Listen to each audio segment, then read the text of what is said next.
Vi er så den sidste årgang, der får lov til at blive studenter på Gammel Hellerup Gymnasie. Om lidt, så er vi skilt ad, som bærene på hækken. Om lidt er vi forsvundne, som boblerne i bækken. Men jeg synes ikke, at vi skal forsvinde som boblerne i en bæk. Jeg synes, vi skal fosse ud som en flod.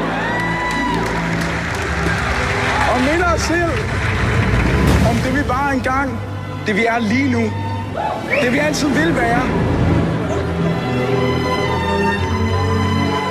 Er I klar til verden?